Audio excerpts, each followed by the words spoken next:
जय श्री माता रानी। जय माँ विजय सेन चैनल में आप सभी का स्वागत है। आज हम आप सभी के लिए कुलदेवी के बारे में बताएंगे।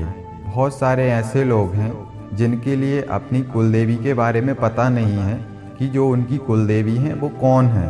तो आज हम आप सभी के लिए यही बताने वाले हैं कि कैसे आप अपनी कुलदेवी के बारे में पता लगा सकते हैं, कैसे आप अपनी कुलदेवी के बारे में जान सकते हैं।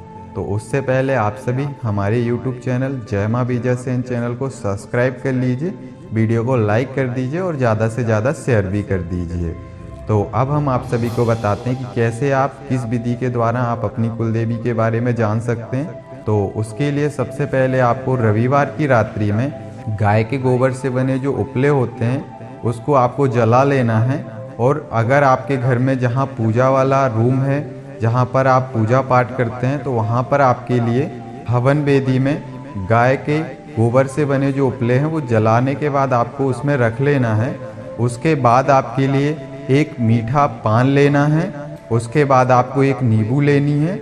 नींबू आपका हरा होना चाहिए। आपके लिए 2 लौंग 2 इलायची लेनी है। दूध से बनी मिठाई का भोग लेना है। हो सके तो पूड़ी और हलवा भी आपके लिए भोग में बना लेना है। इतनी सारी सामग्री आपको लेनी है। उसके बाद आपके लिए एक लकड़ी की बजोट के ऊपर, अगर आपकी कुलदेवी नहीं भी पता है फिर भी आपको प्रार्थना लगाते हुए कि हे हमारी कुलदेवी, आप जो भी हैं, हम आपके नाम से ये घी का दीपक प्रज्वलित कर रहे हैं, तो इस दीपक को आप स्वीकार करें और हमारा आवाहन स्वीकार करें। इस तरीके से आपको प्रार्थना लगाते हुए घी का दीपक उस लकड़ी की बजोट के ऊपर प्रज्वलित कर देना है।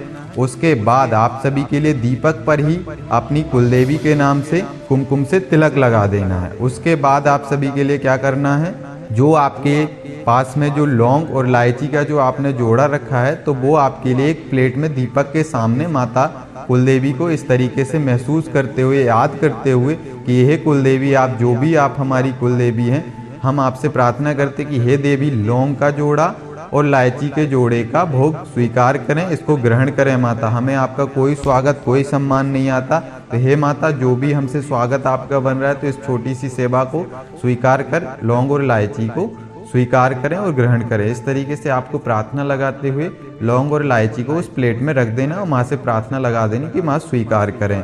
उसके बाद आपके लिए दूध से बनी मिठाई का भोग लगाना है और माँ से प्रार्थना लगानी कि माता दूध से बनी मिठाई का भोग ग्रहण करें, स्वीकार करें। उसके बाद आपके लिए क्या करना है, पान का जो बीड़ा रखा है वो आपके लिए लास्ट में जब आपका होम हो जाता है तब आपके लिए वो पान का बीड़ा माता के लिए भोग स्वरूप में देना है। पर अभी उस पान के बीड़े को आपको साइड में रख लेना है। उसके बाद आपके लिए माता कुलदेवी से प्रार्थना लगानी कि हे कुलदेवी, हम आपके लिए ये नींबू बलि दे रहे हैं, तो इसको अभी आप स्वीकार करें। उसके बाद आपके लिए खड़ा नींबू काट देना है अपनी कुलदेवी को याद करते हुए। कुलदेवी का मतलब आपको पता नहीं है अपनी कुलदेवी, तो सिर्फ आपको ऐसा प्रार्थना लगाना है कि हे कुलदेवी, आप जो भी हम नींबू बलि दे रहे हैं इसको आप स्वीकार कर लीजिए देवी, ऐसे आपको प्रार्थना करनी। उसके बाद आपको नींबू बलि देने के बाद उस लकड़ी की बजोट के ऊपर उस नींबू को आपको रख देना है। उसके बाद आपके लिए ओम श्री कुलदेवीये नमः, इस तरीके से आपके लिए 11 आहुति घी, देसी गाय के घी से 11 आहुति करनी है आपके लिए। उसके बाद आपके लिए हाथ जोड़ना है और जोड़ने के बाद आपको प्रार्थना लगानी कि हे हमारी कुलदेवी, आप जो भी हैं, हम आपको नहीं जानते माता, हम आपसे अपरिचित हैं, तो हमारी आपसे हाथ जोड़ के विनती है कि हे कुलदेवी महारानी, हमने जो भी आपकी छोटी सी सेवा की, इस छोटी सी सेवा को स्वीकार करें और इस छोटी सी सेवा को करते हुए हमसे किसी भी प्रकार का कोई भी अपराध, कोई भी भूल चूक हुई है, तो हे हमारी कुलदेवी महारानी, आप हमें और हमारे परिवार के सभी सदस्यों को क्षमा करें और इस छोटी सी सेवा को स्वीकार करें। अब तक जो भी हमसे या हमारे परिवार के सदस्यों से जिस भी प्रकार के अपराध या भूल चूक या त्रुटियां गलतियां हुई हैं, तो हे देवी, हम सबको अबोध अज्ञान बालक समझकर हम सबको क्षमा कर दीजिए और हम पर और हमारे परिवार के सभी सदस्यों के ऊपर कृपा करिए और हम सबका कल्याण करिए। ऐसे आपको प्रार्थना लगानी और एक और प्रार्थना आपको लगा देनी है माँ से कि हे देवी, आज हम स्वप्न के माध्यम से आपके बारे में जानना चाहते हैं कि आप कौन हैं, जो आप हमारे घर में पीढ़ियों से पूछती आ रही थी, लेकिन किसी कारणवश हम आपकी पूजन पाठ करने से वंचित रह गए हैं। तो हे देवी, हम पर कृपा करें और स्वप्न के माध्यम से आप हमें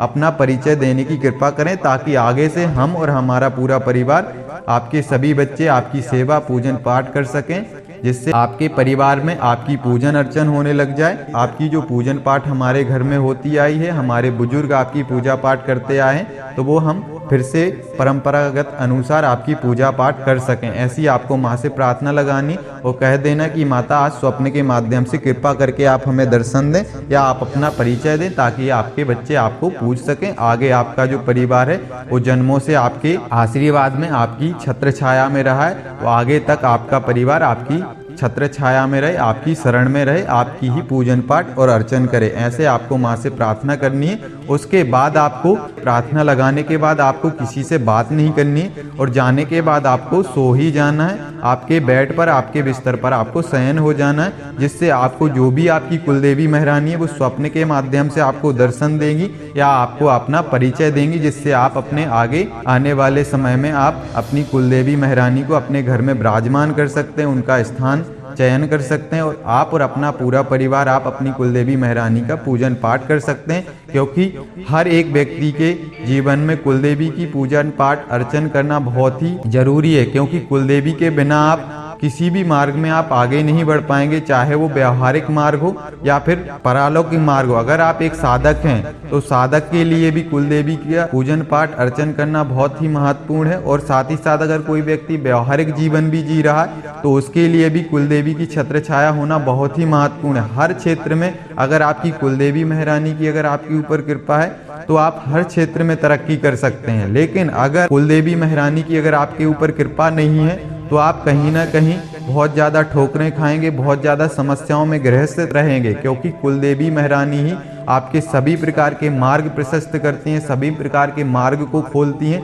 जिससे आप हर क्षेत्र में तरक्की करते हैं और आगे बढ़ते जाते हैं। तो उसके लिए आपकी कुलदेवी महारानी के बारे में पता लगाना बहुत ही जरूरी है और साथ ही साथ उनकी पूजन पाठ अर्चन करना भी बहुत ही जरूरी है। तो इसीलिए अगर जिन लोगों के लिए भी अपनी कुलदेवी के बारे में पता नहीं है तो जो भी हमने विधि बताई है इस तरीके से, इस विधि विधान के साथ अपनी कुलदेवी महारानी के बारे में आप जानकारी निकाल सकते हैं। और जब आप अपनी कुलदेवी के बारे में पता लगा लेंगे तो आपके ऊपर और आपके परिवार के सभी सदस्यों के ऊपर कुलदेवी महारानी की बहुत विशिष्ट कृपा होगी और साथ ही साथ आपकी पूरी पीढ़ी आपकी कुलदेवी महारानी की छत्र छाया में रहेगी और आपके जीवन में जिस भी प्रकार की दिक्कत समस्याएं होंगी वो सभी प्रकार की समस्याएं आपकी कुलदेवी महारानी हर लेंगी। तो अगर आप सभी को हमारे द्वारा दी हुई जानकारी अच्छी लगी है तो वीडियो को लाइक कीजिए, शेयर कीजिए। अगर आप हमारे चैनल पर नए हैं तो चैनल को सब्सक्राइब कीजिए। जय श्री माता रानी।